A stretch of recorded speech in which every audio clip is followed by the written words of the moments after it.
தந்தை படித்த அந்த ஏணிப்படியை இன்றைக்கு எட்டி பார்க்க இங்கே வருகை தந்திருக்கின்றார் சகோதரர் கார்த்திக். அவரும் அவருடைய சகோதரரும் சேர்ந்து அகரம் என்கின்ற ஒரு அறக்கட்டளை மூலமாக பல பிள்ளைகளுக்கு இன்றைக்கு கல்வியை தருகிறார் என்று சொல்லும் பொழுது முதல்ல அதற்கு என்னுடைய நன்றியையும் பாராட்டுகளையும் தெரிவிக்க நான் கடமைப்பட்டிருக்கின்றேன். அது மட்டுமல்ல, அஞ்சகம் அறக்கட்டளையின் சார்பாக நம்முடைய மாண்பு தமிழ்நாட்டு முதலமைச்சர் இதே பள்ளிக்கூடத்தை சார்ந்திருக்கின்ற ஆதவன் இந்த பிள்ளையை தத்து எடுத்து இன்னைக்கு வளர்த்துட்டு இருக்கிறார். எத்தனை பேருக்கு தெரியும்? இன்னைக்கு அந்த பிள்ளை 12ஆம் வகுப்பு படிச்சுட்டு இருக்கிறார். அவருக்கும் என்னுடைய வாழ்த்துக்கள்.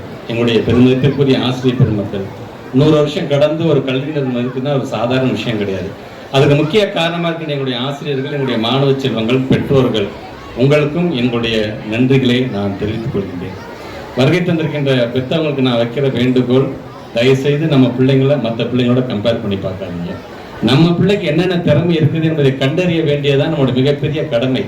இங்க பாரு, உங்க அண்ணன் பாரு டாக்டர் ஆயிட்டாரு, பாரு 8th பாரு இன்ஜினியர் ஆயிட்டாங்க, ஒரு பக்கத்து வீட்டு பிள்ளை இப்படி ஆயிடுச்சு அப்படி ஆயிடுச்சு என்று சொல்வதை காட்டிலும் 100க்கு 100 வாங்குற பிள்ளையை காட்டிலும் ஜஸ்ட் பாஸ் வாங்குற பிள்ளைகளுக்கு இந்த திறமை நம்ம கண்ணும் தெரியாம போயிடும்.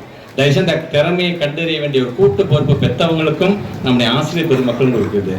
அந்த பிள்ளை ஜஸ்ட் பாஸ் வாங்கினா நல்லா பாட தெரியும், அந்த பிள்ளைக்கு நல்லா டான்ஸ் ஆட தெரியும், நல்லா பேச தெரியும், நன்றாக வரைய தெரியும். அப்படிப்பட்ட ஒரு பன்முகத்தை சார்ந்திருக்கின்ற நமக்கான உதாரணமாக மேடையில் நம்முடைய அண்ணன் சிவகுமார் நம்ம பார்க்கிறோம். ஒரு எழுத்தாளராக பார்க்க முடியுது, ஒரு ஓவியராக பார்க்க முடியுது, ஒரு பேச்சாளராக பார்க்க முடியுது, ஒரு நடிகராக பார்க்க முடிகிறது. அதெல்லாம் கடந்து ஒழுக்கம் நிறைந்த ஒரு நல்ல மனிதனாக பார்க்க முடியுது என்று சொல்லப்படுது. இதெல்லாம் நமக்கான ஒரு மிகப்பெரிய ஒரு பாடம். நமக்கு இத்தனை பேர் இன்னைக்கு வரோம், இன்னைக்கு ஒவ்வொருத்தருக்கும் ஒரு வேலை இருக்கு.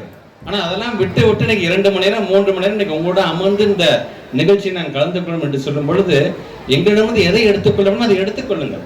இந்த இவங்களை பார்த்து இப்படி இருக்க வேண்டும், இல்லை இவரை பார்த்து இப்படி இருக்கக்கூடாது என்று சொன்னா பரவாயில்ல, ஒரு பாடமாக இங்கே நாங்களாம் அமர்ந்திருக்கிறோம் என்று தான் நான் சொல்வேன்.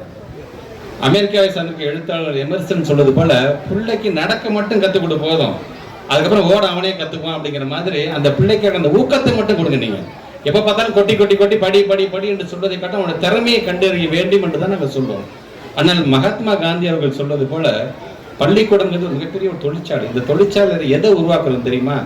உயர்ந்த பண்புள்ள நல்ல மனிதன் என்கிற அந்த பொருளை நாம் உருவாக்குகிறோம். அப்படி உருவாக்கக்கூடியவர்களால் ஒவ்வொருவரும் இருக்க வேண்டும் என்று சொல்லும் பொழுது வாங்குகிற மதிப்பெண்கள் மட்டுமே அவனை மதிப்பீடு செய்யாது.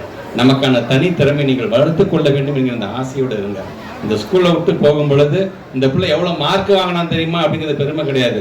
இந்த ஸ்கூலை விட்டு போகும்போது எவ்வளவு நல்ல பிள்ளையாக இருந்தான் தெரியுமா என்று சொல்லுவதுதான் உங்களுடைய ஆசிரியர்களுக்கு நீங்கள் தருகின்ற நல்லாசிரியர் விருதாக இருக்க முடியும் என்பதை நான் அனுபவ பழக்கத்தை கொண்டு வாருங்கள். நீங்க படிக்கும் பொழுது உங்க அகாடமிக் ஸ்டடிஸ் முக்கியம் தான் இல்லை என்று சொல்ல, அதை கடந்து உலக அறிவை நீங்கள் வளர்த்துக் கொள்ள வேண்டும் என்பதற்காக தான் இதே கோயம்புத்தூர்ல தந்தை பெரியாரின் பெயர் ஒரு மிகப்பெரிய நூலகத்தை தமிழ்நாட்டு முதலமைச்சருக்கு அமைக்க இன்னைக்கு பரிந்துரை செய்திருக்க அந்த வேலை நடந்து கொண்டிருக்கின்றது.